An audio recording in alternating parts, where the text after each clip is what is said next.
آپ کو بتائیں کہ 3000 میں بچہ بھکاریوں کو بیچنے والا ملزم شہریوں کے ہتھے چڑھ گیا۔ لاہور میں دکانداروں نے بچے کے اغوا کی کوشش کو ناکام بنا دیا۔ مزید تفصیلات جان لیتے ہیں نمائندہ 7 نیوز ملک مشتاق سے۔ ملک مشتاق، بتائیے گا اس حوالے سے پولیس کی جانب سے اب تک کیا کارروائی کی گئی ہے؟ جی بالکل، یہ تھانہ ساندہ کے علاقے کا واقعہ ہے۔ اہم بات یہ ہے کہ بچے اب اپنے محلوں اور گلیوں میں بھی، اپنے گھروں کے سامنے بھی غیر محفوظ ہیں، چونکہ ہم نے کئی بار یہ ایسی جو خبریں اپنے دیکھنے والوں کو بتائی اور دکھائی ہیں کہ بچوں کا خیال کیا جائے۔ یہ علاقہ تھانہ ساندہ کا واقعہ ہے کہ 5 سالہ حمزہ جو اپنی گلی میں کھیل رہا تھا، جسے ورگلا کر ملزم علی نامی یہ ملزم ہے جو بچوں کو اغوا کرتا ہے اور اس کے بعد بھکاریوں کو فروخت کر دیتا ہے، اور انہی بچوں کو بھکاری بنا کر مختلف شہروں میں بھیجا جاتا ہے۔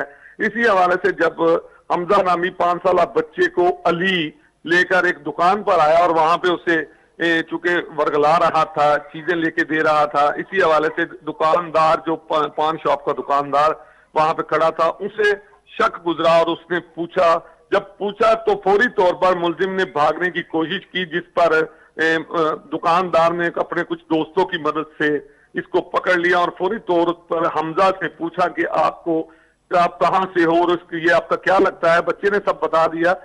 تو اس وقت ملزم نے بہت زیادہ کوشش کی کہ کسی طرح سے ان کے چنگل سے نکل جائیں، جس پر فوری طور پر انہوں نے 15 پر کال کی، جبکہ علاقہ تھانہ ساندہ کے SHO مسعود الرحمان صاحب موقع پر پہنچے اور انہوں نے پان شاپ کے جو مالک تھے اس سے یہ ملزم جو ہے وہ لے کر فوری طور پر یہ تھانے پہنچے۔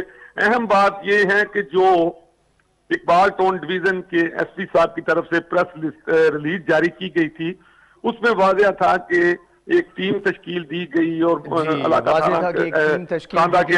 ملزم کی گرفتاری کے بعد مزید تفتیش کو آگے بڑھایا جائے گا۔ ملک مشتاق، آپ کا بہت شکریہ، آپ نے تفصیلات سے آگاہ کیا۔